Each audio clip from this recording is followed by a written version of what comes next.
तर जय श्रीराम मित्रांनो, स्वागत आहे तुमचं आपल्या न्यू व्लॉग मध्ये। तर आजचा व्लॉग हा खूप धमाल होणार आहे आणि मजेशीर पण होणार आहे, कारण आज आम्ही चाललोय वानगाववरून चिंचणी बीचवर। वानगाववरून 7 किलोमीटरला आहे तो चिंचणी बीच।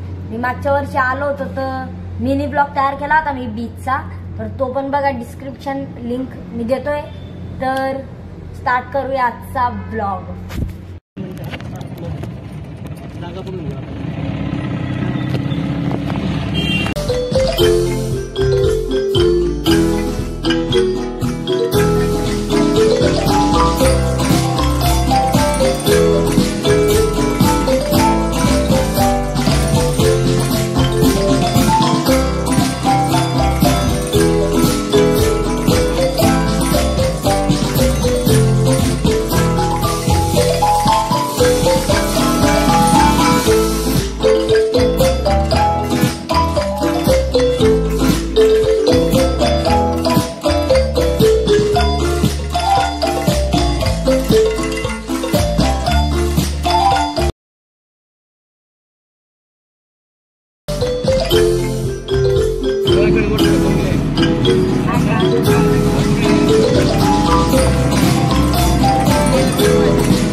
पोहोचले गो डायरेक्ट बीच वर। बघा माझ्या मागे पूर्ण बीच आहे।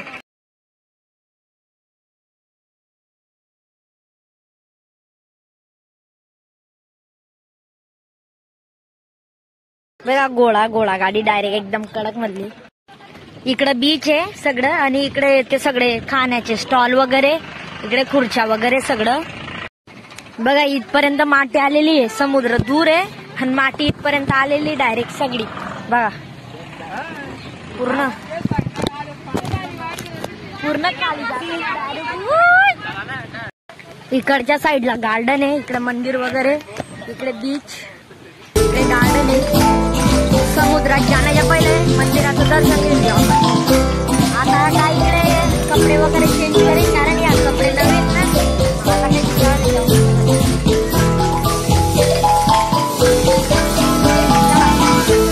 श्री गावदेवी माता मंदिर चिंचणी।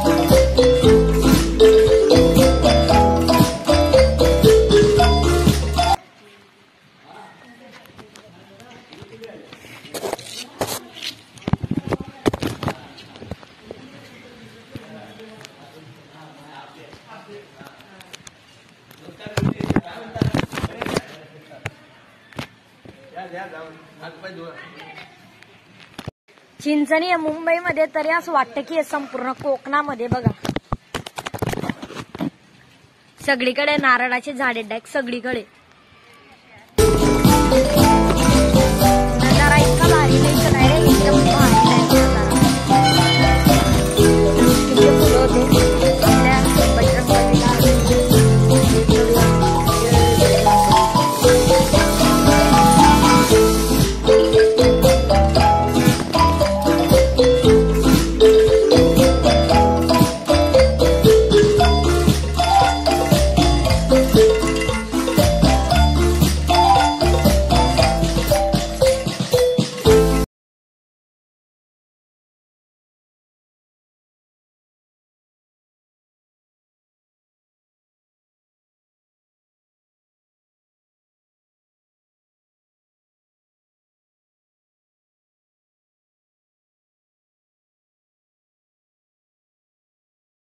बीचवर समुद्रात जाण्याची उत्सुकता वाढली तर राहिलेच जात नाही आता डायरेक्ट। कपडे वगैरे बदलले, मस्त धमाल करणारे ओले बिले होते तिकडे, मस्त निघालेत आता। मम्मींचे मंदिराचं दर्शन करून येत आहे, काका दादा गारू आम्ही सगळे चाललोय बीचवर।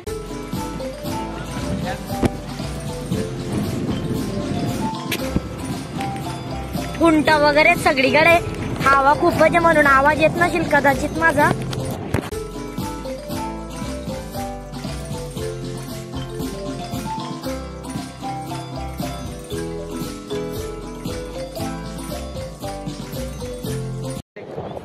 अलिबाग थी ना नहीं हो, हाँ नर्मदा परिक्रम चाहते ना।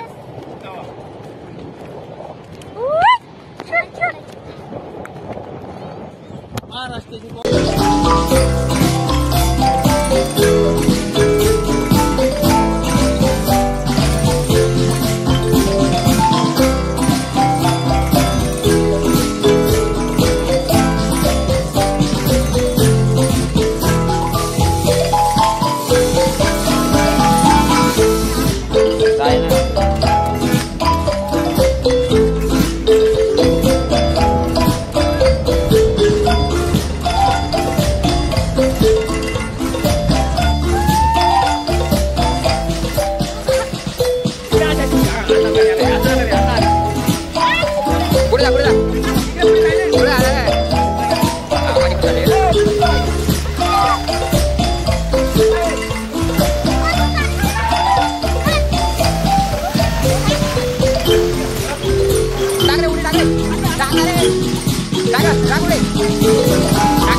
पूर्ण वल्ले निघाले, पूर्ण खारट पाणी होतं. चला आता जाऊ.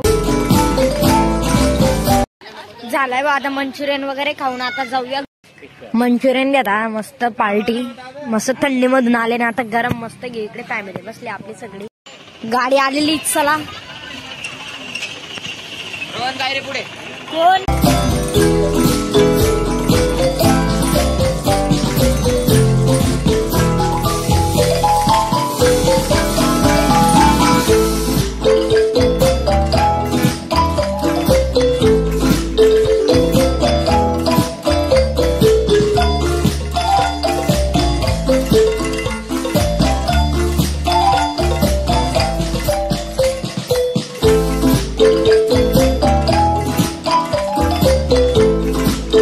साईबाबांचं मंदिर वाटेत लागला आम्हाला.